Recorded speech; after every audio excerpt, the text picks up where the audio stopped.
At least a dozen inmates in Indiana have tested positive for the coronavirus, as well as several dozen staff.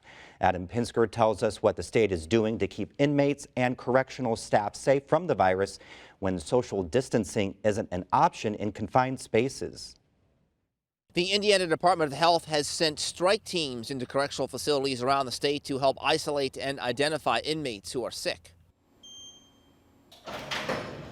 Rarely is a jail or prison inmate not under observation, but correction staff are on the lookout for what can't be seen by the naked eye. They ask if you've been out of the country, if you have a high fever, or things like that. Monroe County Sheriff Brad Swain says those are the first questions asked of inmates when they are booked into his jail. We have a men's quarantine and a women's quarantine cell block, so we monitor them and quarantine them for 14 days. We wanted to ask the state what kinds of precautions it was taking in the prison system, but the Indiana Department of Corrections declined our request for an interview. But at a news conference on April 3rd, officials acknowledged they were stepping up their efforts after the first cases of COVID-19 were reported at 2 state correctional facilities. We are also encouraging hand washing, soap, cough hygiene, providing them with hand sanitizer, deep cleaning the facilities. So I can assure you we are doing all that we can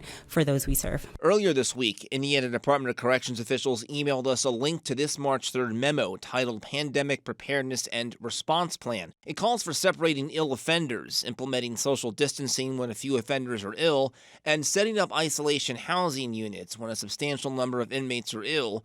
The document does not specify what constitutes a substantial number, but a prison watchdog group is skeptical these safety measures are being practiced in every correctional facility. We're getting reports that there are sick inmates and they're not being tested. They're still free to roam about with other inmates.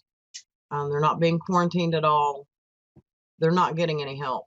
Kelly Miller is president of Indiana Prison Advocates, a group that lobbies for the rights of those behind bars. Miller says the state should test the sickest inmate for COVID-19, which would determine if the whole cell block has it. We're concerned about the guards as well, catching it and taking it home to family and spreading it around their community too. In Monroe County, Sheriff Swain says each jail deputy or staff member has their temperature taken when reporting for work. Because the courts aren't in operation, our staffing is low, so we're allowing some to take time off to mitigate. The sheriff says cells and common areas are sanitized whenever inmates leave those areas to take a shower or eat, practices that have been in place since the H1N1 pandemic more than a decade ago.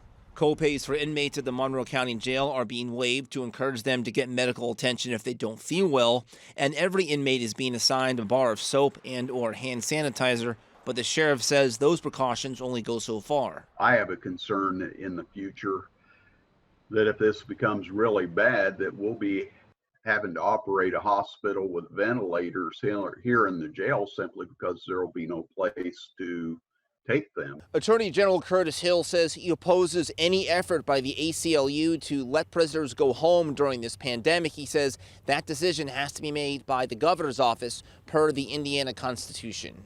For Indiana Newsdesk, I'm Adam Pinsker. Now, this week, the state Supreme Court rejected a petition from the ACLU of Indiana to release jail and prison inmates at risk of COVID-19. The ACLU's request urged the state to at least temporarily release jail and prison inmates who are in high-risk categories from the virus.